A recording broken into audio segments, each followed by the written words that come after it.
Je suis heureux d'être parmi vous aujourd'hui, ce 27 juin 2023, pour célébrer le 200e anniversaire de la création de la Cour des comptes. Je veux, par ma présence, en un instant aussi solennel, en cette journée de grande célébration, journée de mémoire, rendre hommage à cette institution qui, depuis 200 ans, sert l'État malgré les vicissitudes de l'histoire. Je veux également rendre hommage au travail et au sens de service des 9 conseillers et de tous ceux qui les aident à accomplir leur mission. Cette mission, c'est de faire en sorte que la confiance des citoyens dans l'État soit préservée. Cette mission, c'est de faire respecter une éthique républicaine, une éthique de service public. Cette mission, c'est le contrôle rigoureux, méticuleux des comptes publics. C'est d'abord et avant tout une exigence morale. L'argent public, c'est l'argent de la collectivité. C'est l'argent durement gagné par le travail, l'effort, la peine de chacun. Cet argent est le sacrifice qui est imposé à chaque contribuable pour que la République puisse vivre. L'argent public, celui du peuple, celui de la nation, est sacré parce que les besoins sont toujours plus grands que les ressources. Il y a trop de détresse, de souffrance à soulager. Il y a trop d'injustices à réparer, trop d'inégalités à corriger, trop d'écoles et d'hôpitaux à construire, trop de périmètres d'irrigation à réhabiliter. Parce qu'un seul centime soit gaspillé, pour qu'un seul centime soit gaspillé, pour qu'un seul centime soit détourné. Je profite de l'occasion qui m'est donnée de m'exprimer devant vous aujourd'hui pour dire que l'époque où les dirigeants pouvaient disposer à leur guise de l'argent public est révolue, puisque pendant au moins les 2 dernières décennies, notre Cour supérieure des comptes et du contentieux administratif ne s'est plus contentée de jouer le rôle de simple vérificatrice ou de contrôleur, mais aussi de vigile ou de censeur. Et cela a produit des résultats. L'État haïtien a besoin d'une révolution intellectuelle et morale. La révolution intellectuelle, pour moi, Premier ministre, c'est celle qui oblige à la transparence et à la sincérité des comptes. C'est celle de l'évaluation qui oblige chacun à se soucier des conséquences de ce qu'il décide en termes d'utilisation des fonds publics et des résultats de ce qu'il entreprend. La révolution morale, pour moi, Premier ministre, c'est celle de la responsabilisation personnelle pour ceux qui commettent des fautes. C'est la fin du sentiment d'impunité.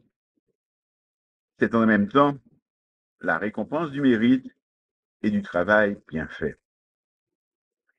Il nous faut, dans nos démarches, combattre l'injustice. Il nous faut également un contrôle plus rigoureux, une évaluation plus systématique, une responsabilité mieux affirmée et à laquelle nul ne doit se soustraire. Cela permettra non seulement de faire des économies pour réduire nos déficits et notre endettement, mais aussi de rétablir le prestige de notre fonction publique et de restaurer l'autorité de l'État qui pâtit de toutes les fautes et des erreurs qui ont été commises en son nom. Je souhaite que chaque ministre de mon gouvernement, chaque directeur général d'organisme autonome, chaque dirigeant d'établissement public, chaque ordonnateur se sente concernés, impliqués, responsables. Je veux que chacun sache qu'il sera jugé sur sa gestion de deniers publics, sur les choix, bons ou mauvais, qu'il aura faits en matière de dépenses. Je suis convaincu que nous ne résoudrons rien si nous n'assainissons pas nos finances publiques, si nous ne réduisons pas durablement nos gaspillages et si nous n'appliquons pas une politique d'austérité. Mesdames, Messieurs, honorables présidentes et membres du Conseil de la Cour, cette année de célébration, et pas n'importe laquelle, nous parlons ici de bicentenaire, doit être surtout l'occasion de faire un bilan exhaustif des réformes et évolutions des dernières décennies. L'histoire de la Cour est une longue chronique d'une extension progressive de ses missions. L'histoire de la Cour, c'est aussi l'histoire de la construction progressive d'un équilibre. Pourtant, cette histoire n'aura jamais été celle d'un long fleuve tranquille. Pourtant, cela ne leur a pas empêché de parcourir un chemin si difficile, une aventure qui n'est au fond qu'un reflet de l'histoire politique et sociale de notre pays, avec des vicissitudes, en même temps avec des avancées. Bien souvent, on entend parler de la longévité en termes de secrets ou de recettes, comme s'il existait un élixir de longue vie ou des formules magiques à prononcer. Je pense que les raisons du grand âge de la Cour des comptes se trouvent en grande partie dans son indépendance et dans sa ténacité à renverser les obstacles pour rester en conformité avec sa mission. L'un des rôles de la Cour des comptes et du contentieux administratif, justement, c'est d'aider l'État à gérer mieux. Au fil des temps, elle a beaucoup changé, passant de la Chambre des comptes à la Cour supérieure des comptes et du contentieux administratif. Loin d'être un frein pour l'administration, la Cour supérieure des comptes et du contentieux administratif doit devenir un moteur de la modernisation et de la simplification des procédures dont notre pays a tant besoin, tout en conservant l'élément de rigueur qui caractérise sa démarche. Cette célébration du 200e anniversaire doit être pour l'institution l'occasion de passer en revue ses plus importants résultats et ses réalisations au cours des 2 siècles de son existence et de rappeler les jalons qui vont marquer les prochains chapitres de son parcours et les défis auxquels elle doit faire face aujourd'hui et demain. Je sais que le fardeau est pesant sur les épaules de ce solide organisme d'audit des fonds publics et de justice administrative. Pendant 200 ans, elle a pu le porter avec courage. Plus d'une fois, faisant face à des attaques de toutes sortes, elle a su résister à travers le temps, au vent et aux flots qui l'ont forcée. À de nombreuses reprises, elle a réussi à se plier comme un roseau. Mais elle a pu se relever comme un géant pour poursuivre la lutte quotidienne relevant de sa mission, celle qui consiste à passer au peigne fin des actions financières de nos ordonnateurs et de rendre justice à ceux qui se sentent lésés ou qui se croient victimes d'abus au sein de l'administration. Sous l'impulsion de vos prédécesseurs Également, sous la vôtre, Madame la Présidente, la Cour est devenue plus active, plus opérationnelle. La Cour est aujourd'hui une institution qui regroupe ensemble un ensemble de compétences allant du simple commis au vérificateur. Son statut juridictionnel et sa collégialité que lui confère la loi consacrent son indépendance, qui est précieuse pour l'accomplissement de sa mission. Une indépendance que mon gouvernement veut préserver, voire accroître en renforçant les moyens de sa politique. J'ai confiance dans vos talents et dans vos compétences, ainsi qu'à votre force de conviction.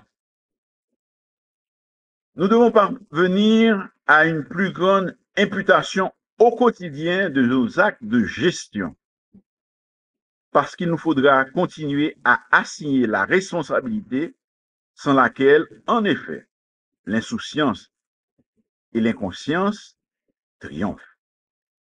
Nous devons privilégier une approche fondée sur la confiance et développer une culture de la performance en ce qui a trait à la transformation engagée dans la gestion des fonds publics. Les hauts fonctionnaires, les ordonnateurs de l'État, les administrateurs, les corps comptables, etc., ont un devoir d'exemplarité accrue en matière de reddition de comptes. C'est un combat quotidien.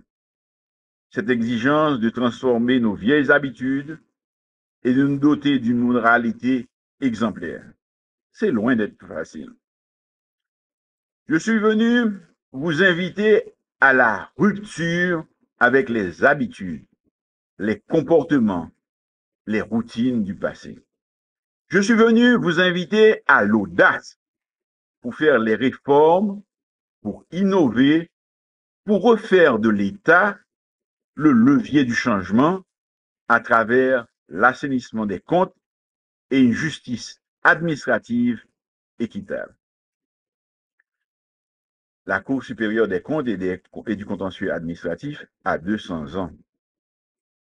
C'est un bel âge pour une institution dans un pays qui connaît sans cesse des soubresauts interminables. Cette longévité, elle la doit à la qualité des hommes et des femmes qui l'ont servi, à leur haute valeur intellectuelle et morale, à leur passion pour le bien public. Ils ont su la rendre indispensable à l'État. J'espère que plus jamais, dans les années à venir, qu'aucune administration ne commette la faute de mettre en veilleuse la Cour. Madame la Présidente, Monsieur le Vice-président, honorables conseillers, cadres et employés de la Cour, je vous souhaite de garder intactes vos vertus et les valeurs qui vous habitent et qui transcendent la Cour, gardienne vigilante de nos finances publiques, le gendarme de nos comptes publics. Elle doit continuer à asseoir à travers le temps sa réputation sur du roc.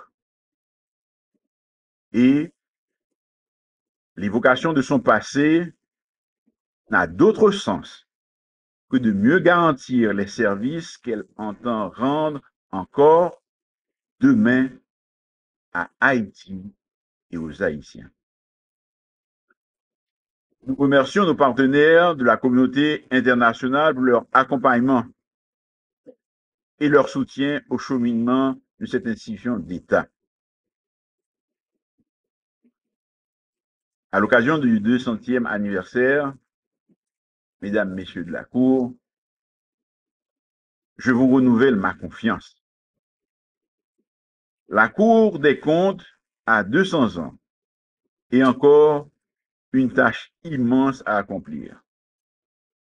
Le chemin à parcourir est très long. 200 ans, c'est un âge vénérable. Au-delà même des plus grandes espérances. 200 ans d'histoire, 200 ans d'ajustement, 200 ans de victoire et parfois de déprime. La Cour supérieure des comptes et de l'administration a 200 ans et elle commence une nouvelle jeunesse. Elle a 200 ans et tout l'avenir est devant elle. Nous allons ensemble la consolider pour que survive la République. Je forme le vœu que la cohérence et la constance continuent à guider les actions de la Cour qui ouvre déjà les portes de la majestueuse citadelle de son tricentenaire. Bonne célébration.